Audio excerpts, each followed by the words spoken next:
చాలా బాగుంది సినిమా, ఖచ్చితంగా మంచి కలెక్షన్స్ వస్తాయని చెప్తున్నారు. మరి అంతా ఉచితే నిజం మాట్లాడాలి అంతే. మళ్ళీ ఎన్టీఆర్ కోసం మళ్ళీ తనకి ఛాన్స్ ఈసారి నెక్స్ట్ ఏమైనా మంచి తీస్తాడు ఆయన, మంచి కథ ఎన్నుకుంటాడు. అంతా ఉచితే మాయకథలు చెప్తారు అంతేకాని నేను అసలు ఎన్టీఆర్ ఫ్యాన్. నేను నాకు గట్టిగా మా రామారావు సినిమా పోయింది, ఆయన రామ్ చరణ్ ఎన్టీఆర్ పెట్టి తీశారు దాంట్లో రామ్ చరణ్ ఒక దెబ్బ కొడితే నేను ఊకోలేదు అసలు మా ఎన్టీఆర్ పూర్తిగా ఇళ్ళకు పెట్టిండు ఏం లేదు అసలు ఫస్ట్ కాంచి ఎవరి దాకా కొట్టుకోవడం స్టోరీ లేదు. ఎవరు పెద్దవాళ్ళు మా పెద్దవాళ్ళం వయసు వస్తాం కొద్దిగా అర్థం కావాలిగా. శ్రేయది ఫ్యామిలీ ఆడియన్స్ వెళ్ళి చూడొచ్చు అంటే మిగిలిన వాళ్ళు పెద్దవాళ్ళు చూడొచ్చు అంటారు సినిమా. చూడలేము మేము అసలు తెలియక ఒకసారి పోతే రెండోసారి పోలేము కూడా తలకాయ నొప్పి వేసింది రాజీ. ఎంత పెట్టారు టికెట్?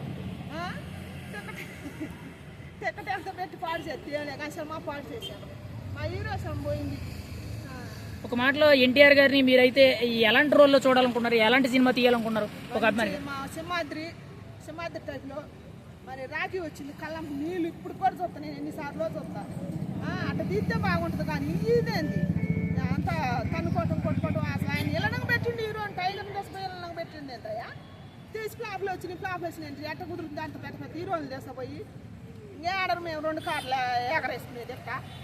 అంటే సినిమా చాలా బాగుంటుంది, 2 కాలర్లు ఎగరేయచ్చు, ఖచ్చితంగా మీరు అందరికీ నచ్చుద్ది అన్నారు కదా. ఆయన తెలియకన్నాడు రామారావు, మా రామారావు తెలియకన్నాడు బాగా సినిమా. ఒక మాటలో వార్ 2 గురించి మీరేం చెప్తారు? వార్ 2 గురించి చెప్పాలంటే బాగలేదు. నెక్స్ట్ టైం మా టైగర్తో సినిమా తీసేటప్పుడు కడుపులో భయభక్తులు పెట్టుకొని కొద్ది స్టోరీ మాలాంటి వాళ్ళం కూడా పాఠం పాటలు మంచిగా పెట్టి తీసేవాళ్ళు.